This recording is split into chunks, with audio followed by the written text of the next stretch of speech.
সিরি, তাপমাত্রা কত? मौसम -47 डिग्री है। অ্যান্টার্কটিকায় বায়ুর তাপমাত্রা -26 ডিগ্রি সেলসিয়াস থেকে -20 ডিগ্রি সেলসিয়াস পর্যন্ত। এখানে এটি -45 ডিগ্রি সেলসিয়াস বা -47 ডিগ্রি সেলসিয়াস।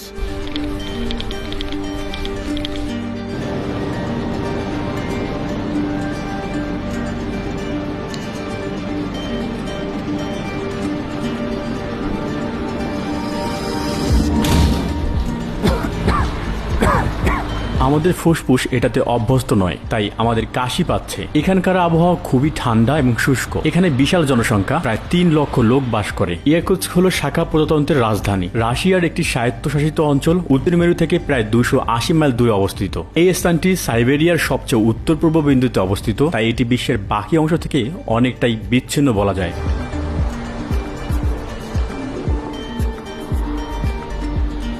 বাইরের তাপমাত্রা প্রায় -50 ডিগ্রি সেলসিয়াস, যেখানে ফুটন্ত পানির তাপমাত্রা 100 ডিগ্রি সেলসিয়াস। আপনি দেখতে পাচ্ছেন এটি সাথে সাথেই বরফে পরিণত হচ্ছে।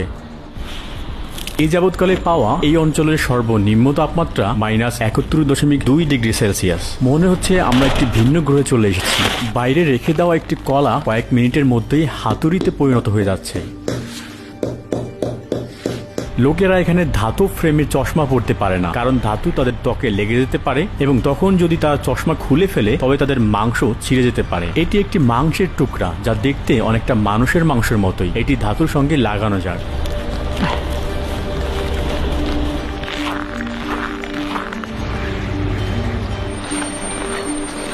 আপনি দেখতে পাচ্ছেন এগুলো হচ্ছে জলের পাইপ এবং এগুলোকে মাটির উপরে রাখতে হবে, কেননা ভূগর্ভস্থ বরফে জমে আসে। আসলে শহরের নিচে 100 ফুট পুরো বরফ রয়েছে। দেখুন, এই নদীটি সম্পূর্ণভাবে বরফে পরিণত হয়েছে। সোভিয়েতের যুগে যারা স্টালিনের ধারণার বিরোধিতা করেছিল তাদেরকে শাখা প্রজাতন্ত্র অঞ্চলে নির্বাসিত করা হয়েছিল। তারা ছিলেন রাজনীতিবিদ, ব্যবসায়ী ইত্যাদি। প্রকৃতপক্ষে ইয়াকুৎস্কে বসবাসকারী এই লোকদের মধ্যে কেউ কেউ তাদের নাতি নাতনি, তাই এই জায়গাটি হলো নির্বাসিতদের দেশ।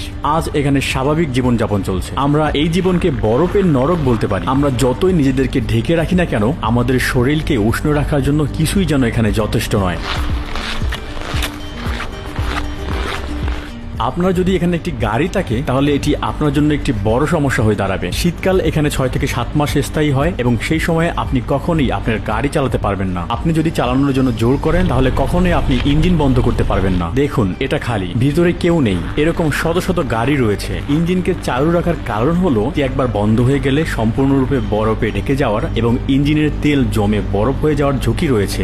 দেখতে পাচ্ছেন এই গাড়ির মালিক নিশ্চয়ই সিদ্ধান্ত নিয়েছেন যে তিনি তার গাড়িটিকে দীর্ঘ সময়ের জন্য চালাবেন না। ইঞ্জিন বন্ধের 20 মিনিট পর আশা ছেড়ে দেওয়াটা স্বাভাবিক। আর একটি হিমায়িত গাড়ি পরের গ্রীষ্মে পুনরায় ব্যবহার করার অপেক্ষায় আছে। এই গাড়িটি চলছে, তাই না? চলুন দেখি ভিতরে কেউ আছে কিনা। না, কেউ নেই। ভাবতে পারেন এখানে কত শক্তির অপচয় হচ্ছে। ভাগ্যক্রমে রাশিয়া এমন একটি দেশ যারা তেল এবং প্রাকৃতিক গ্যাসে সম্পূর্ণরূপে সমৃদ্ধ।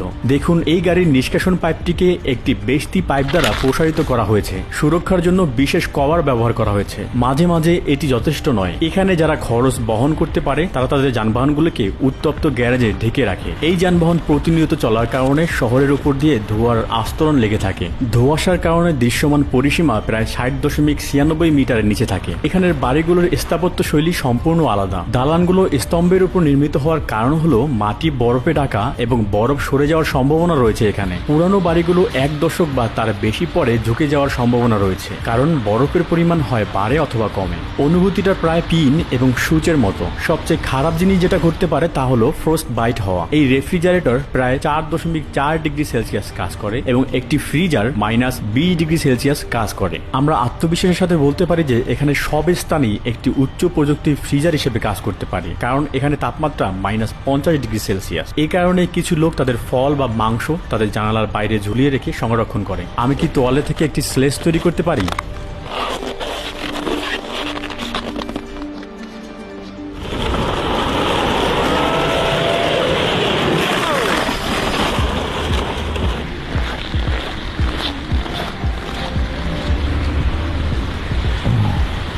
আমি ছবি তোলার উদ্দেশ্যে মাত্র কয়েক মিনিটের জন্য আমার গ্লোভস খুলছিলাম। এখন এটি ভয়ানকভাবে ব্যথা করছে। আমার চোখের কোনাও জমে গেছে। আমি বরফ থেকে মুক্তি পাওয়ার চেষ্টা করছি। আপনি যদি 15 মিনিটের বেশি সময় ধরে বাইরে থাকেন তাহলে আপনি স্কিন বার্ন এবং শ্বাস নিতে অসুবিধার মতো সমস্যায় ভুগতে পারেন। ঠান্ডা, যা শুরু হয় সুচ কাটার মতো ব্যথা দিয়ে, ফ্রস্ট বাইট, তারপরে অনুভূতি হারানো, এবং সর্বশেষে হতে পারে আপনার মৃত্যু। সে ছবি তোলার জন্য মাত্র 5 মিনিটের জন্য তার গ্লোভস খুলে রাখে। 5 মিনিট পরেই তার আঙ্গুলের টিপগুলো সাদা হয়ে যায়। আমাদের মাইক্রোফোন সঠিকভাবে কাজ করছে না, এটি ওয়ার্নিং দিচ্ছে। ক্যামেরাটাও ঠিক মতো কাজ করছে না। দেখুন এখানে জমে গেছে। আমার ফোনও ঠিক মতো কাজ করছে না। কয়েক মিনিট আগে তার ব্যাটারি 10% ছিল এবং তারপর এটি হঠাৎ করে বন্ধ হয়ে যায়, যেখানে এটি আসলে প্রায় 100% ছিল।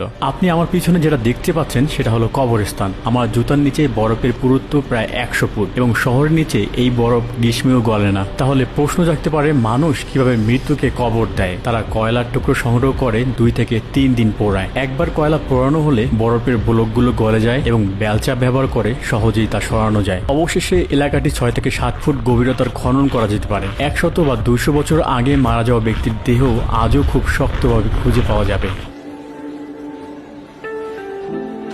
বিশ্বের মোট হীরা মজুদের 20% ইয়াকুৎস্কে রয়েছে। তাছাড়া পর্যায় সারণীতে থাকা প্রয়োজনীয় সমস্ত উপাদানই এখানে পাওয়া যায়। ইয়াকুটিয়া অঞ্চলের অধীনে অনেক ম্যামথ এবং ডাইনোসরের জীবাশ্ম রয়েছে। এইসব এলাকায় যেখানে ম্যামথরা একসময় বিচরণ করত, তাদের অক্ষত মৃতদেহ আজও বরফ গললে দেখা যায়। এই জমিতে যেখানে মানুষ কৃষিকাজ করতে পারে না, সেখানে মানুষ মাছ ধরে খায়। এই বাজারের সবচেয়ে গুরুত্বপূর্ণ বৈশিষ্ট্যের মধ্যে একটি হলো তারা রেফ্রিজারেটরের পরিবর্তে পাবলিক স্টলে মাছগুলো প্রদর্শন করে, কারণ বাইরে যে কোনো ফ্রিজের চেয়েও অনেক বেশি ঠান্ডা। এখানে বাইরে রেখে দেওয়া এক টুকরা মাংস মাসের পর মাস রেখে দিলে সেটা কখনো নষ্ট হবে না। এখানে হিমায়িত খরগোশ রয়েছে, তারা হাঁস সহ অনেক কিছুই খায়। ঘোড়ার মাংস এখানে খুবই প্রচলিত, এটি প্রায় 45 পাউন্ড। তারা এই মাছটিকে সম্পূর্ণই নিয়ে যায়, বাইরে রাখে এবং কয়েকদিন ধরে এটি খায়। এটিও এখানে বিক্রি হবে, অবশ্যই নষ্ট হবে না। এর কান একটুও নড়ছে না। আপনি এখানে কত ঘন্টা কাজ করেন? Ну, мы примерно вот 8 числа, কতদিন ধরে আপনি এমনভাবে কাজ করছেন? уже, наверное, лет. আপনার গায়ের পোশাকটি কত স্তরের? Вот кофта. Ну и вот такие эти. И вот. তারা এমন পশমের পোশাক পরে দাঁড়িয়ে থাকে যাতে মাটির থেকে পায়ে ঠান্ডা অনুভব না হয়। ইয়াকুতিয়ান জনগণ, যার জনসংখ্যার সংখ্যাগরিষ্ঠ অংশ, তারা তুর্কি বংশোদ্ভূত। এর মোট জনসংখ্যার 38% মূল হচ্ছে রাশিয়ান।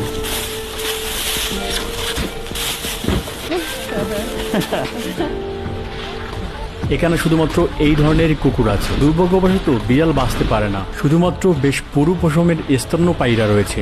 গাড়ির ভিতরে কাচের 2টি স্তর থাকে। এইভাবে যখন একটি এয়ার কন্ডিশনার ভিতর অংশটিকে গরম করে, তখন তার সহজে তার তাপমাত্রা হারায় না। রাস্তায় চলার সময় সবচেয়ে ভয়ঙ্কর বিষয় হলো যাদের গাড়ি ভেঙে যায় তাদের মৃত্যু ঝুঁকি থাকে। তাদের 30 মিনিটের মধ্যে এটি ঠিক করতে হবে, অন্যথায় হুডের নিচে ইঞ্জিন তেল কয়েক মিনিটের মধ্যে জমে যায়। ফোন সিগন্যাল ছাড়া এই গ্রামীণ এলাকার মানুষ আটকা পড়লে কয়েক ঘন্টার মধ্যে বরফ হয়ে যাওয়া ছাড়া আর কোনো উপায় থাকে না। আর এই কারণেই প্রত্যেক গাড়ির চালক তাদের গাড়িতে একটি করে টুল বক্স বহন করে থাকে।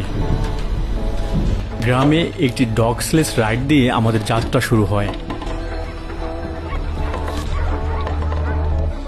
ডগসলেজের সময় বাতাস এবং ঠান্ডার সংস্পর্শে আসার কারণে আমি প্রায় একটি কান হারিয়ে ফেলছিলাম। ব্যথা ছিল অসহ্য। মারিয়া আমাদের এখন তার গ্রামের বাড়িতে আশ্রয় দিয়েছে। আমরা এই রহস্যময় ইয়াকুতিয়ানদের সম্পর্কে আরো জানতে পারবো। তুমি কি এটি দেখতে পাচ্ছ? আমি যখন স্পর্শ করি তখন আমি আমার কান অনুভব করতে পারি না, এটি অবশ। এখানকার ঘোড়াগুলো অন্য সব সাধারণ ঘোড়ার চেয়ে অনেক খাটো। পরিবেশের জন্য তাদের শরীর ছোট হতে হয়, এভাবে তারা তাদের শরীরকে উষ্ণ রাখতে পারে। দেহ ছোট হয়, তাদের দুশ্চিন্তা করতে হয় না। তারা আমাদেরকে নিজেদের জামা কাপড় দিয়েছে এবং আমরা নিজেদেরকে ঢেকে রেখেছি।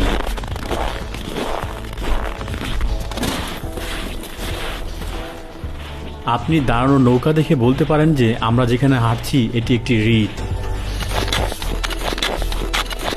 আমরা এটিকে 90 ডিগ্রি কোণে আঘাত করতে চেষ্টা করি। আমরা এখানে 20 থেকে 25 ইঞ্চি ব্যাসার্ধের গর্তে ড্রিল করেছি। গরু এসে তাদের পানির চাহিদা মেটাবে। আমরা প্রতিনিয়ত ভাঙা বরফ অপসারণ করছি।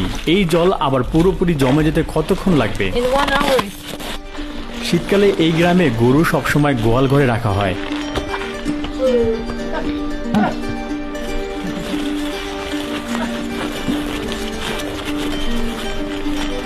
তাদের কি কখনো ঠান্ডা লাগে না? They do, of course. That's why they don't spend much time outside. এটা আসলে কি? Your ear got frostbitten. If like it lasted longer, it will be very dangerous. তাদের তো কাটতে হবে, তাই না? If they cannot save it, they can cut it because the cells are dead. For your ear, it's a traditional Yakut medicine, fat of bear. ভাল্লুক? Yeah, my father took it from hunters. Yes, this will help frostbitten and also if you burn it. আপনি পিছন থেকে দেখলে আরো স্পষ্ট দেখতে পাবেন এটি গুরুতরভাবে ফুলে গেছে, তাই এটাকে ফ্রস্ট বাইট বলে। যদি আমি 15 মিনিটের বেশি সময় ঠান্ডা থাকতাম তবে আমি সম্ভবত আমার পুরো কানকে ঝুঁকিতে ফেলতাম। এখানের প্রকৃতির কোনো রসিকতা নেই। আপনার দেখা সবচেয়ে ঠান্ডা তাপমাত্রা কত? The coldest temperature is -71 Celsius. আপনার জন্য কোনটা ঠান্ডা? If I have good clothes, if I have enough clothes, before -40 it's not like real winter temperature for me. -41, -48 it's like fine. Below -48 it's cold, and below -52 it's very cold. And every degree feels. The funny thing is like cold weather feels like fire, like burning. হ্যাঁ, এটা সত্য। এখন আমার কান জ্বলছে, আমি খুব গরম অনুভব করছি।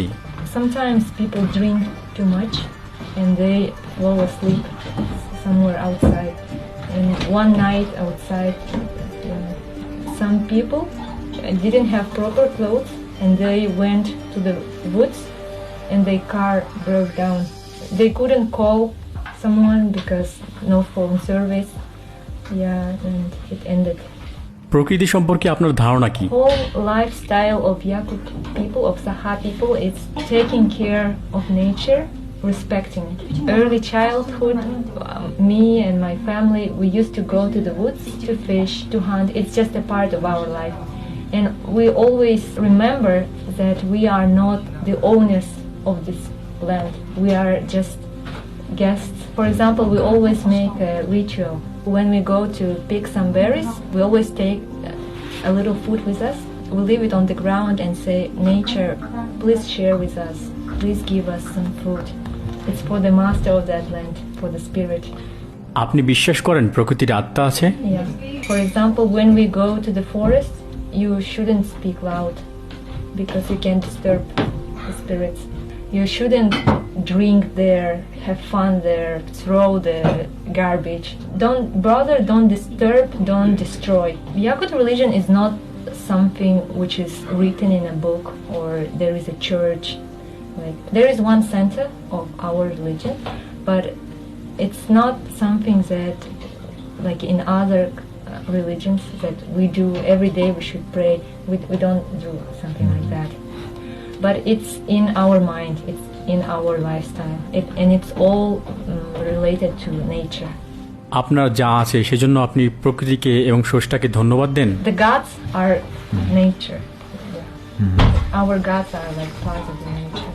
এখন বুঝতে পেরেছি কেন আপনি দক্ষিণে স্থানান্তরিত হচ্ছেন না। এখানে গরম আবহাওয়া আছে, কারণ এই তাপমাত্রায় বসবাস করা তো অত্যাচার সহ্য করার মতো। It's a torture for you, but not for us. The first reason is my family. Like my family is here, and for me, the best is to be close to my parents, to my brothers. And secondly, I like the nature here. It's very pure. Like the ecology is very pure, and it's for me and for my like future children, breathing fresh air.